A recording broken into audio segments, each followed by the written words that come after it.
Dün tarihi bir ana tanıklık etmek için sen de Güney Kürdistan'da bulunuyordun. Uzun bir yolculuktan sonra dün alana ulaştınız. Tabii orada belki de şu an bizi izleyen birçok kişinin olmak istediği bir noktada bu tarihi ana tanıklık ettiğim bir gazeteci olarak tabii bunu görmek çok önemliydi. Seni dinleyelim.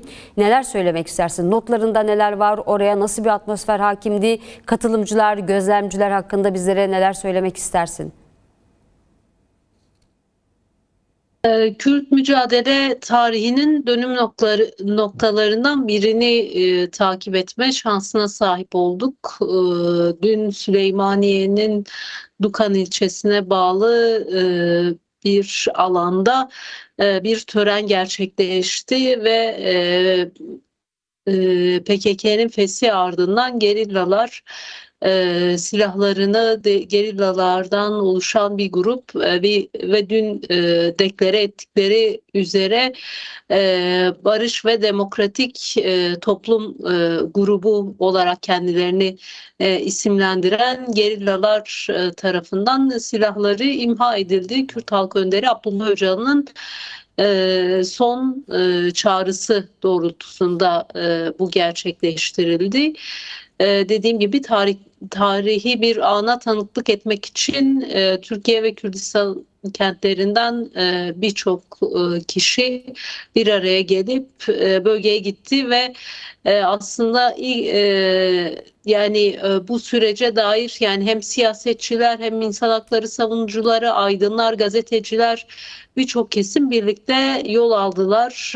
Zorlu bir ve uzun bir yoldu ama bütün herkesin heyecanlı olduğunu söyleyebiliriz. Yani tören alanına gidinceye kadar törenin nerede yapılacağı, ne şekilde olacağı, kimlerin katılacağı gibi birçok ayrıntı yoktu. Aslında hatta gazetecilerin alana alınmama ihtimalinin dahi tartışıldığı bir şey ya da yine güvenlik sorunu olup olmayacağı benzeri ya da bir provokasyon gelişip gelişmeyeceği gibi birçok kaygı vardı. Çünkü Türkiye'nin dediğim gibi birçok kesiminden insanlar bu heyette yer alıyordu. Biz gazeteciler olarak ayrı bir araçla yol aldık ve yol boyunca da aslında genel anlamda sürece dair tartışmalar yürütüldü çokça kez ve bu gazeteciler arasında yer alanlardan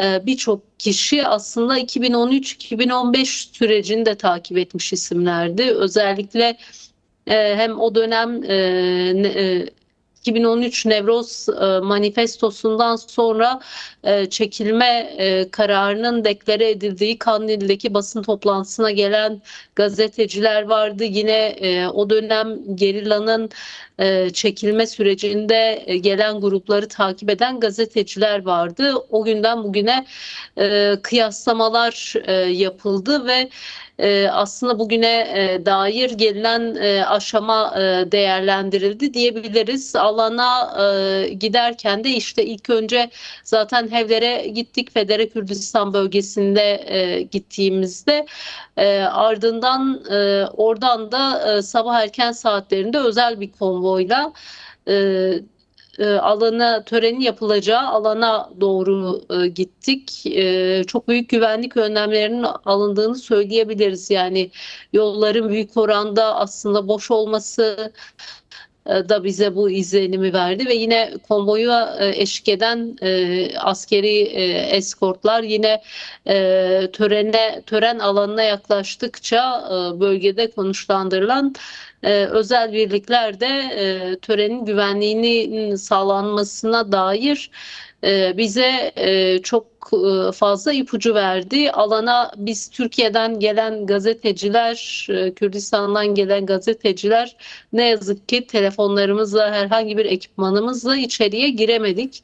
Biz araçlardan indirildiğimizde yani ön uyarı olarak hatta alana daha yaklaşmadan telefonla ya da herhangi bir makinayla araç içinden dahi çekim yapmamızın yasak olduğu söylendi güvenlik nedeniyle.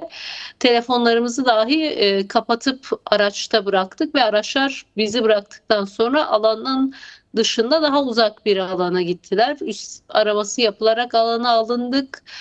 Ama bir taraftan da aslında iktidarın getirdiği bir grup medya vardı. Onlar telefonlarıyla içeriye girdiler.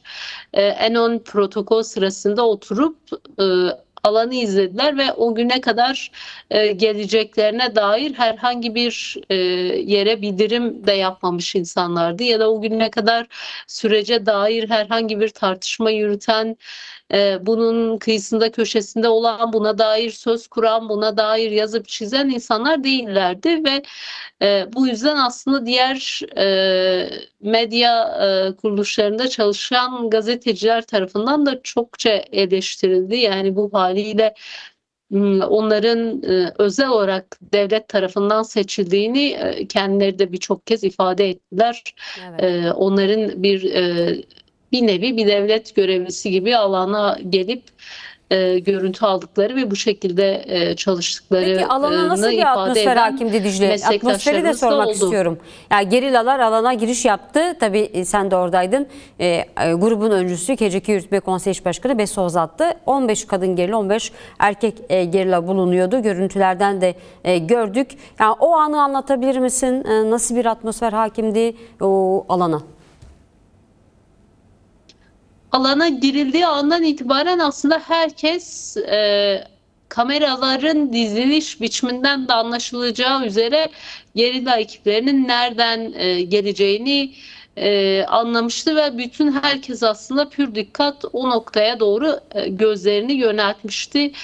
Önden aslında uyarılar yapıldı. İşte slogan atılmaması, herhangi bir alkış ya da herhangi bir durum yapılmaması noktasında uyarılar da bulunuldu ama yani oraya gelen kitle kesinlikle o e, gerilla grubu KCK eş başkanı Besi Ozat'ın öncülük ettiği gerilla grubu alana girdiği an ayağa fırlayıp alkış, zılgıt ve sloganlarla karşıladı heyeti, gerilla grubunu ve dehşet bir coşku, hem bir taraftan da duygusal bir atmosfer vardı.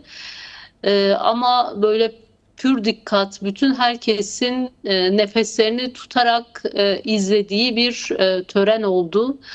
Elbette ağlayanlar, duygulananlar vardı. Çünkü henüz somut yasal bir adım atılmamıştı ve aslında oraya gelen büyük bir kitle o silahlarını imha eden gerilla grubuyla birlikte onları birlikte geri dönmeyi umuyordu. Onların yeniden gitmesini değil, bunun yasal koşullarının oluşturularak tam da onların da belirttiği gibi onların siyasete dahilinin yolunun sağlanacağı yasal adımların atılarak birlikte dönebilmeyi birçok kesim umuyordu. Bu süreçte çocuklarını yitiren anneler vardı. Her biri aslında kendi çocuklarını görür gibi e, onları gördüler ve bu bağlamda gerçekten böylesi bir atmosfer vardı. Dediğim gibi o duygunun, heyecanın büyük şeyi, hem yakın dönemde Kürt Halk Önderi Abdullah Öcalan'ın bir videosunu gördü o kitle, hem ardından onun çağrısıyla böylesi bir tören düzenleyen gerilla ekibiyle buluştu. Bunun heyecanı büyüktü. Evet, şimdi biraz da coğrafyaya da sormak istiyorum. Çok dikkat çeken bir coğrafyada gerçekleşti bu tören. Tabii Süleymaniye 50 kilometre uzaklıkta bir yer olduğunu belirtti gazeteciler. Şkefta, Casene'de yapıldı. Gerillalar oradan çıktı. Orası aslında bir direniş tarihi Kürt halkı açısından. Aynı zamanda oradaki dağların heybeti de dikkat çekiyordu. Biraz oradaki o ana, o törene ait semboliklerden de biraz söz edebilir misin işte?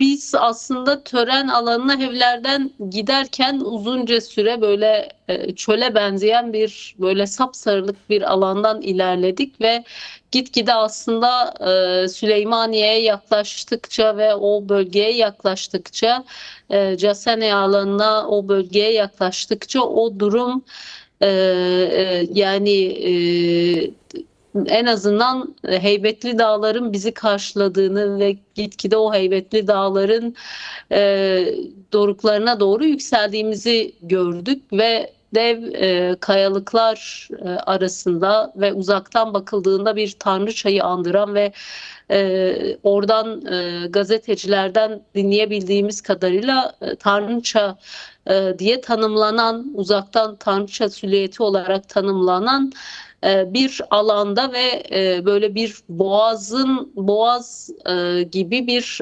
alanda dev kayalıkların arasında oluşan bir bölgede yapıldı. Bölgenin kendisi de dediğim gibi hem çok şey anlatıyordu. Mitolojik böyle halkın verdiği anlam itibariyle hem de genel görüntüsü